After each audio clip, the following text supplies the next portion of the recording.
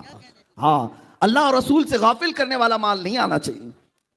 حضرت موسیٰ علیہ السلام کے ساتھ اس نے کیا کیا، قارون نے ایک عورت کو پیسہ دے کر کے زنا کا الزام لگانے کے لیے محفل میں حاضر کیا اور کہا کہ جب میں اشارہ کروں تو کہہ دینا میرے پیٹ میں موسیٰ کا بچہ پل رہا ہے۔ نبی پاک پر توہین، الزام، بہتان۔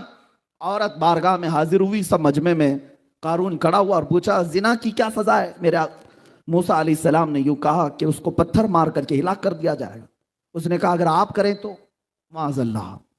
موسیٰ علیہ السلام جلال میں آ گئے، اللہ کے نبی، کوئی چھوٹا عیب بھی نبیوں پر نہیں آ سکتا، زنا بہت دور کی چیز ہے۔ اس نے اشارہ کیا عورت کو کہ کھڑی ہو جا، بتا تیرے پیٹ میں کس کا بچہ ہے۔ وہ کھڑی تو ہوئی لیکن بول نہ سکی، تھر تھر کانپتی رہی، اور اس کے بعد کہا مجھے قارون نے پیسے دیے ہیں موسیٰ علیہ السلام پر الزام لگانے کے لیے۔ جب یہ بات سنی موسیٰ علیہ السلام کو اتنا جلال آیا، آپ نے زمین کو حکم دیا اے زمین پھٹ جا اور اسے نگل جا۔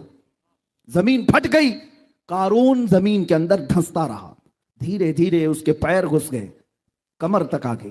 اس وقت اس نے کہا موسیٰ تم مجھے زمین میں دھسا کر میرے خزانوں پر قبضہ کرنا چاہتے ہو؟ موسیٰ علیہ السلام نے رکوا دیا، پھر حکم دیا اے زمین اس کے سارے خزانوں کو نگل جا۔ زمین پھٹ گئی، سارے خزانے تہس نہس ہو گئے۔ آج مصر کی سرزمین پر فیوم ایک جگہ ہے، وہاں پر بحیرہ قارون ایک جگہ ہے جہاں پر یہ سارے خزانے دھسا دیے گئے۔ اب وہاں ریت کے علاوہ کچھ نہیں ملتا، ریت ہے یا پانی۔ اب قارون کو موسیٰ علیہ السلام نے دھسانے کا حکم دیا، زمین نگلتی چلی گئی، نگلتی گردن تک آنے پر اس نے پکارا اے موسیٰ معاف کر دو، اے موسیٰ معاف کر دو۔ موسیٰ علیہ الصلوۃ والتسلیم اس کی طرف توجہ بھی نہیں فرمائی کیونکہ اس نے زنا کی تہمت لگائی، اور تھوڑی دیر میں وہ زمین میں دھس گیا اور ختم ہو گیا۔ ایک واقعہ اپنے ذہن میں یہ رکھو، موسیٰ علیہ السلام اللہ کے نبی ہیں اور ان پر تہمت لگایا اور اس نے انجام دیکھ لیا۔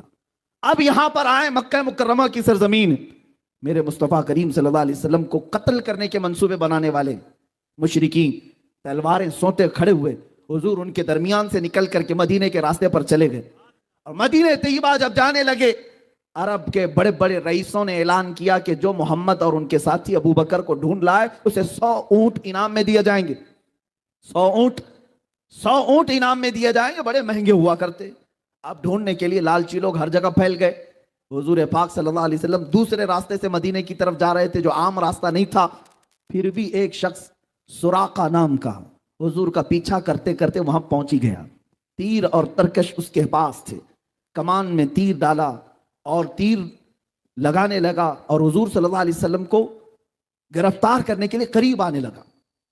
حضور پاک صلی اللہ علیہ وسلم نے ہو بہو اسی طرح اس کی طرف دیکھا اور فرمایا اے زمین سراقہ کو پکڑ لے۔ زمین پھٹ گئی، سراقہ گھٹنوں تک اندر چلا گیا، گھٹنوں تک اندر چلا گیا۔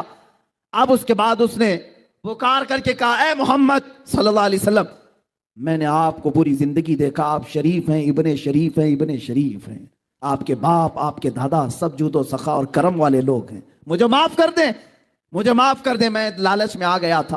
حضور پاک صلی اللہ علیہ وسلم نے اس کو دھسایا نہیں، زمین سے کہا ہے زمین سراقہ کو چھوڑ دے.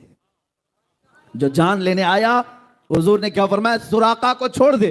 زمین ہٹ گئی اور سراقہ کے پیر نکل آئے. وہ جب نکل آئے باہر چلنے لگا. میرے آقا اپنا سفر طے کر رہے تھے. تھوڑی دیر کے بعد سراقہ کی نیت پھر خراب ہوئی. دوبارہ پھر حضور کا پیچھا کیا. حضور کا پیچھا کرتے ہوئے قریب آیا. حضرت ابو بکر نے عرض کیا یا رسول اللہ یہ پھر آ گیا. میرے آقا نے پیچھے دیکھا اور فرمایا اے زمین سراقہ کو پکڑ لے. دوبارہ زمین پھٹ گئی. اب کمر تک دھس گیا. کمر تک دھس گیا. اور اس کے بعد پھر چلانے لگا, رونے لگا, اے محمد آپ کریم ابن کریم ہیں, سخی ابن سخی ہیں, آپ شریف النفس ہیں, آپ سے کبھی کسی نے برائی نہیں دیکھی, مجھے معاف کر دیں, مجھے معاف کر دیں. میرے آقا نے پلٹ کر کے دیکھا اور کہا زمین سراقہ کو چھوڑ دے, زمین سراقہ کو چھوڑ دے. زمین پھر پھیل گئی اور سراقہ کے قدم وہاں سے نکل گئے. ایک طرف عطا ہی عطا ہے. یہ ہے شان مصطفیٰ. میرے عزیزوں سراقہ کو تو اب جانا تھا, چلا گیا. تھوڑی دور جانے کے بعد تیسری بار پھر نیت خراب ہوئی. ایک ہے میرے مصطفیٰ آزادی پہ آزادی دیتے ہیں اور دشمن پھر حملہ پہ حملہ کرنا چاہتا ہے. تیسری مرتبہ آ گیا کہ آپ کسی اور راستے سے آ کر پکڑ لوں, 100 اونٹ کہاں چھوڑوں گا. لالچ. میرے آقا نے تیسری مرتبہ دیکھا, پھر فرمایا اے زمین سراقہ کو پکڑ لے. زمین پھٹ گئی. اب گردن تک چلا گیا. اب تیر اور ترکش توڑ دیا اور کہا اب سچی توبہ کرتا ہوں, اب تو مجھے معاف کر دو. آپ سنو میرے عزیزوں, میرے آقا نے اب کیا کیا, اب کیا کیا. آپ صرف چھوڑا نہیں بلکہ دیکھا اور کہا سراقہ تو پیچھے سے پیچھے لگا ہوا ہے صرف 100 اونٹ کے لیے. 100 اونٹوں کے انعام کے چکر میں تو مجھے گرفتار کرنے آیا, لیکن میں تو دیکھ رہا ہوں تیرے ہاتھ میں قیصر و کسریٰ بادشاہ کے کنگن آنے والے ہیں. قیصر و کسریٰ بادشاہ اس زمانے کے سپر پاور طاقتوں کا نام تھا. جس طرح آج امریکہ اور رشیا کو کہتے ہیں یا نہیں پتہ نہیں, لیکن کہا جاتا ہے اس زمانے میں ایران اور روم کو سپر پاور قیصر و کسریٰ کہا جاتا تھا. اور ان بادشاہوں کے ہاں سونے کے کنگن پہنے جاتے جو دنیا کے سب سے مہنگے. اور وہ سراقہ کو میرے آقا فرما رہے ہیں میں تیرے ہاتھوں میں قیصر و کسریٰ کے کنگن دیکھ رہا ہوں. اتنا سننا تھا. اس نے کہا اشہد ان لا الہ الا اللہ واشہد انک محمد رسول اللہ. وہ کلمہ طیبہ پڑھا. اب وہ جو گرفتار کرنے آیا تھا دامن اسلام میں آ گیا. میرے آقا صلی اللہ تعالی علیہ وسلم کی بارگاہ میں اپنی جان نچھاور کرنے کو تیار. اب وہ صحابی رسول ہیں, ان کی بارگاہ میں ہم ایک جملہ بھی نہیں کہہ سکتے. عزیزان گرامی, یہی شان مصطفیٰ مجھے عرض کرنی ہے. کہیں لوگ مارے جاتے ہیں یا اگر کسی نبی کو جلال آیا تو ہلاک کر دیے جاتے ہیں, مگر میرے مصطفیٰ کا جود و سخا ایسا ہے کہ لوگ اگر جان بھی لینے آئیں میرے مصطفیٰ انہیں معاف کر کے ہمیشہ اپنی غلامی میں قبول فرماتے ہیں. ایک دو نہیں, وہ عمر ابن خطاب جو تلوار لے کر میرے آقا کی گردن مارنے جا رہے تھے, لیکن قریب پہنچنے کے بعد میرے آقا صلی اللہ علیہ وسلم کی بارگاہ میں تلوار رکھی اور اپنی گردن بھی رکھ دی اور ہمیشہ کے لیے میرے آقا کے ہو کر رہ گئے. ایک دو نہیں, حضرت خالد بن ولید جو حضور کے مقابل میں جنگ احد لڑے اور وہاں پر مقابلہ کیا. ابو سفیان کتنی جنگیں لڑے لیکن آخر میں میرے آقا کی غلامی میں آ ہی گئے, اس لیے کہ چہرہ ہی کچھ ایسا تھا میرے آقا کا. دشمن بھی دیکھتا تو کہتا یہ جھوٹے کا چہرہ ہو نہیں سکتا. میرے آقا صلی اللہ علیہ وسلم کی بارگاہ میں اب جو بات میں کہہ رہا ہوں صرف میرے آقا نے فرمائی نہیں دیا قیصر و کسریٰ کے کنگن. حضور کی وفات ہوئی, ابو بکر صدیق کی بھی وفات ہو گئی, خلافت فاروقی آئی, حضرت عمر کا زمانہ تھا. اس زمانے میں اسلامی فوجیں ایران پر چڑھائی کی اور روم پر بھی حملہ کیا. قیصر و کسریٰ دونوں کی حکومتیں ختم ہوئیں اور وہاں سے جو مال غنیمت تھا وہ مدینہ لایا گیا. قیصر و کسریٰ کے وہ کنگن بھی لائے گئے. لیکن آپ کو ایک بات بتا دوں, حضرت سراقہ رضی اللہ تعالیٰ عنہ ایک بار حضرت عمر کی خلافت کے زمانے میں بہت شدید بیمار ہوئے. اتنے شدید بیمار ہوئے کہ لوگ آخری بار ان کو دیکھنے کے لیے آنے لگے کہ اب ان کی وفات قریب ہے. جب لوگ جمع ہوئے گھر میں, حضرت سراقہ نے جلال میں کہا کیوں آ رہے ہو تم لوگ, سب واپس جاؤ, میں مرنے والا نہیں ہوں, تم سمجھ رہے ہو میں مر جاؤں گا. لوگوں نے کہا آپ کی حالت بہت نازک ہے, وفات قریب آ چکی, آپ کی ایسا نزع کا عالم لگتا ہے. حضرت سراقہ نے کہا خبردار, میری موت اس وقت تک نہیں آ سکتی جب تک میں اپنے ہاتھ میں قیصر و کسریٰ کے کنگن نہ دیکھ لوں. اس لیے کہ کسی اور نے نہیں کہا, مصطفیٰ جان رحمت نے فرمایا. ان کی طبیعت صحیح بھی ہوئی, صحت یاب بھی ہوئے اور حضرت عمر کے زمانے میں کیسر و کسرا کو فتح کیا گیا اور وہ کنگن لائے گئے، حضرت عمر کی بارگاہ میں پیش کیے گئے۔ حضرت عمر نے کہا میں نے رسول اللہ سے یہ سنا تھا کہ یہ کنگن سراقہ کے ہاتھ میں ڈالے جائیں گے، یہ لے جاؤ اے مسلمانوں، یہ امانت ہے، اور لے جا کر کے حضرت سراقہ کو پہنایا گیا۔ میرے مصطفیٰ کی زبان سے جو بات نکلی وہ ہو کر رہی، چاہے دن برباد ہو، سال برباد ہو، 100 سال بعد ہو، لیکن اتنی بات یاد رکھنا، زمین ٹل سکتی ہے، زمانہ ٹل سکتا ہے، میرے مصطفیٰ کا فرمان کبھی ٹل نہیں سکتا۔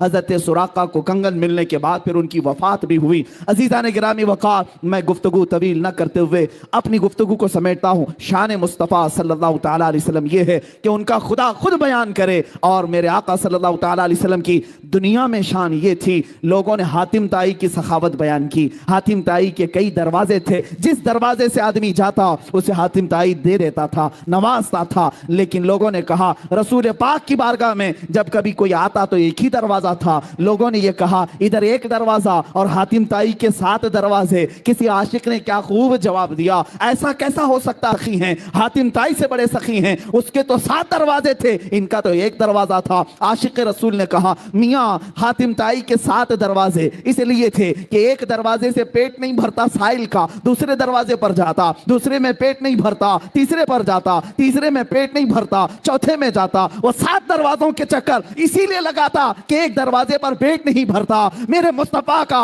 ایک ہی دروازہ ایسا ہے، اتنا دیا جاتا ہے کہ اب سائل کے پاس دامن بھی تنگ ہوتا ہے۔ میرے کریم سے گر قطرہ کسی نے مانگا، دریا بہا دیے ہیں، دربے بہا دیے ہیں۔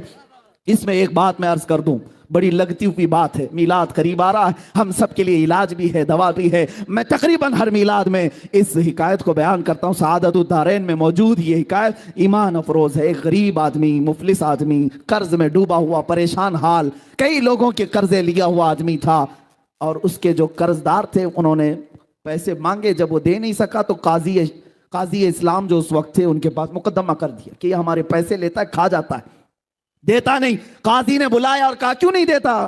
کہا غریب آدمی ہوں، پیسے نہیں ہیں۔ کہا یہ بہانہ نہیں چلے گا، ان لوگوں کے جو تو نے قرضے لیے، قرض میں ڈوبے ہوئے لوگ جو آتم ہتیا کرتے ہیں، خودکشی کرتے ہیں، سن لو، بزدل نہ بنو، جان تمہاری بڑی قیمتی ہے۔ قرض میں اگر آج ڈوبے ہو، میاں اندھیرا آنے کے بعد اجالا بھی رب ذوالجلال ہی لاتا ہے۔ زندگی میں اگر اندھیرا آیا تو ڈرنا نہیں، کل کی صبح ہونے والی ہے، سورج تو نکلے گا۔ اب وہ قرضدار کو قاضی نے کہا 3 دن کا ٹائم دیتا ہوں، اگر ان کا قرضہ دے دیا تو ٹھیک ہے، ورنہ تجھے جیل میں ڈال دوں گا، جیل میں بھیج دوں گا۔ چھوٹے چھوٹے بچے تھے، بیوی تھی، روتا ہوا باہر نکلا، ایک بزرگ سے ملاقات ہوئی، پوچھا کیا بات، بتایا ایسا ایسا معاملہ ہے، قرض میں پریشان ہوں۔ اس بزرگ نے کہا کوئی بات نہیں، دنیا میں تجھے اگر تکلیف ہوئی ہے تو ایک کام کر، رات کو جا، نماز عشاء کے بعد کسی ایک اندھیری کوٹھری میں بیٹھ کر کثرت سے میرے آقا پر درود بھیج، حضور کو یاد کر، اور اپنے غم کی داستان حضور کو ہی سنا۔ ان کا دربار آج بھی کھلا ہے۔ اس نے اس بات میں ہمت محسوس کی اور گھر آیا، رات کا وقت جیسی ہوا، نماز عشاء کے بعد کمرہ بند کر کے ایک اندھیری کوٹھری میں رونے لگ گیا۔ اور جب کسی پر غم آ جاتا ہے تو بے اختیار آنسو بھی نکلتے۔ درد اس طرح کا تھا کہ کوئی چیز اس کے پاس نہیں تھی، بیوی بچوں کو پالے کیسے اور قرضہ ادا کیسے کرے۔ روتا روتا درود تو پڑھتا رہا، اور جب کافی رات ہو گئی، آنکھ لگ گئی، وہیں گر گیا، بستر پر لمبا ہو گیا۔ اور میرے عزیزوں یہی وہ رات تھی جب خواب میں تاجدار مدینہ تشریف لائے، میرے آقا صلی اللہ علیہ وسلم تشریف لائے۔ اللہ اللہ، وہ آفتاب رسالت، چمکتا ہوا چہرہ، گلاب کی پنکھڑیوں والے لب، جب میرے آقا تشریف لائے یہ کھل گیا، اور خواب میں ہی میرے آقا کے قدموں میں گرا۔ میرے آقا صلی اللہ علیہ وسلم نے کیا فرمایا، اے میرے غلام، کیا تو نے مجھے یاد کیا، کیا تو نے مجھے پکارا؟ ایک بات ہم نے بزرگوں سے سنا ہے، محمد کو ہم غم گساروں میں ڈھونڈو، محمد کو ہم بے قراروں میں ڈھونڈو۔ رسول پاک صلی اللہ تعالیٰ علیہ وسلم جب کسی کا دل ٹوٹ جائے اس کے ہاں تشریف لاتے ہیں۔ اب اس غریب نے رونا شروع کیا، آقا میرے حال سب آپ پر آیا ہیں، آپ جانتے ہیں میں مفلس آدمی، غریب آدمی، تنگ دست آدمی۔ یہ حضور کی وفات کے 400 سال بعد کا واقعہ ہے، حضور کی وفات کے 400 سال بعد کا واقعہ۔ رونے لگا، کہا کہ میں قرض سے پریشان ہوں، قاضی نے مجھے